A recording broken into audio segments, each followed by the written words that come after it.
Right, you're welcome to today's edition of our program, The Aligned Edge. At The Aligned Edge, it's thought leadership platform, personal development platform, a growth platform that deals with how to help successful, forward-thinking individuals to achieve their success story. Now, on today's edition, what we have for discussion is what I call the six hacks. Six hacks to conquer limiting beliefs. And you wonder, what is limiting belief? But I've heard it, or this is your first time. What is limiting belief in the actual sense?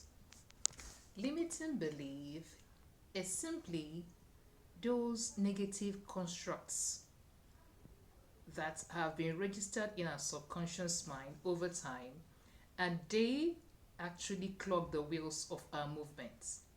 Your leg is in your mind, your movement is in your mind. So when your mind it's not ready to move, or when your mind has some delays, some things that are pulling it backwards, it finds it difficult to move.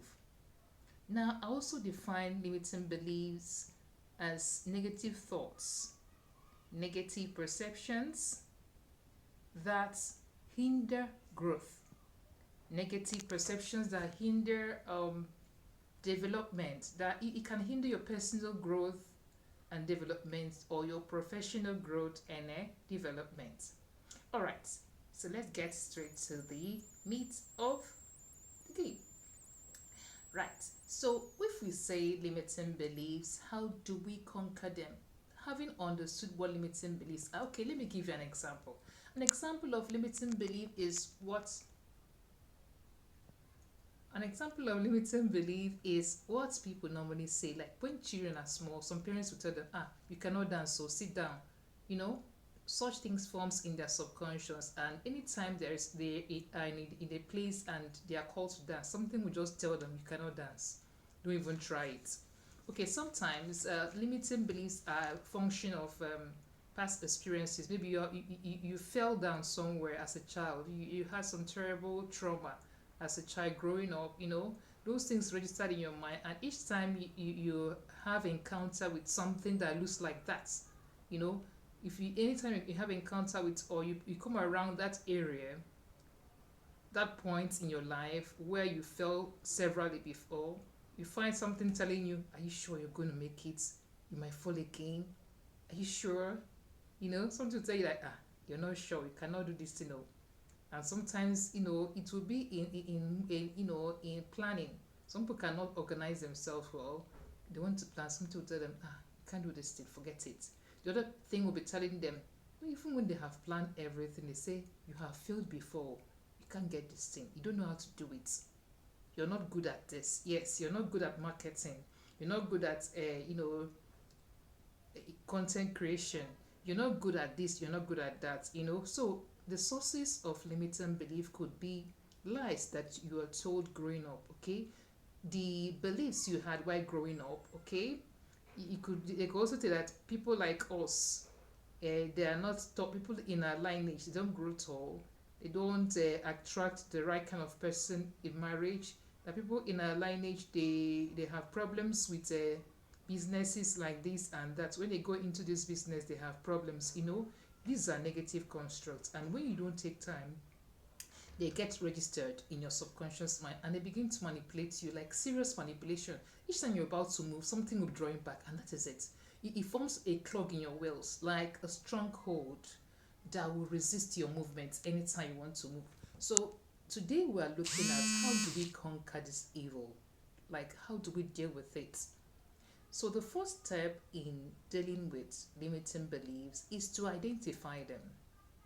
Like, everyone has their own individual peculiar limiting beliefs. Okay, right, so what you do is sit down, get a pen and paper, or get your writing notes, your writing pad, and start to write out those things, those particular things that that come to you. Sometimes they come from within.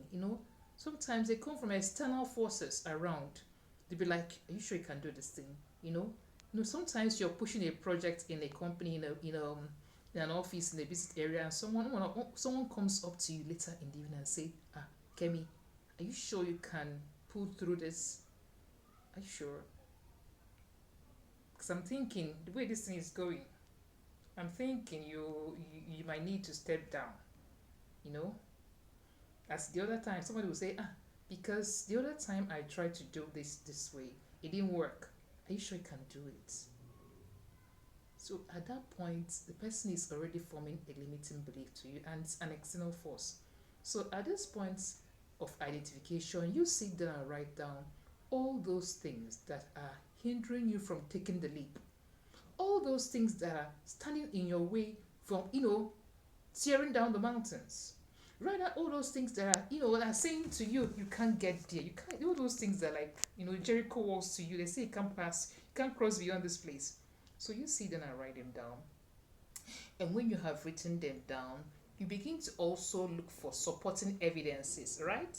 Supporting evidences, I mean, is those things that support them. Like, this thing is not, don't you know that the other time you did it and you failed? Past experiences, failures of the past, voices from within and outside. So you begin to look for evidences that support these claims, evidences that support these beliefs. When you get them, you write them down too. All right. So next step. Hack number 2 is a mental hack. Hack number 2 is that you're going to challenge the validity of that belief. You're going to look it in the eye and say, "Oh, you negative belief, like, oh, you perception, you mental constructs that is saying to me that I cannot market my business, that I'm finding it hard to sell my products, that I cannot run a business, I can't really run a company." You are lying. You're lying. You're terribly lying, because now you will find out whether that is, you have already identified the source, okay? Whether it's fear prone. That's, negative, what do you call it? Negative belief. Is it like fear prone? Sorry, is it like fear led? Is it from fear? Is it having its roots in fear, or is it based in what? Facts. So you find out where it's stemming from, where it's coming from. Then secondly, the next thing you could do is you could find evidences. Not could, you must. You must find evidences to disprove those beliefs. Yes, at this point you are challenging it. So you look for things around you that have, evidence of when you have done a business and you were able to pull through. Evidence of when you had some, challenges and you were able to, to nail it. They gave you a project and you were able to complete the task. You carried it out to completion. You begin to search for evidences around you that have positive feedbacks. Evidence around you that say you can do it. Of course, you mustn't have been failing all the while. There should be areas, or there should be times that you were able to do what? You were able to get some things done. So you look at those, even if they are very small, take them down. Put down those evidences of positive feedbacks, evidence of your successes, even if they are so little. You just have to put them down, take note of them. All right. Then you begin to restructure. All right. Restructuring. What do you mean by restructuring? You're trying to challenge those what you call it, those negative beliefs, those negative constructs. So the restructuring here is that you're going to tell the thing that, excuse you, that if you were able to,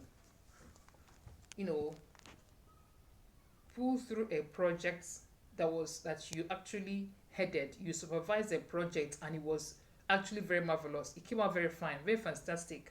Your team had a project, you were the supervisor, and it was very, very excellent. You begin to tell yourself that you're not really bad. You're not doing so bad. It's a restructure. I'm not so bad. Excuse you. Yes, I know there are times I didn't get it very well, but there are still other times I pulled through. There are still other times I had some fantastic results. Yes. When I was taking you could say something like this. I know when I was taking my I didn't make my papers in one sitting right. But then later on, I had another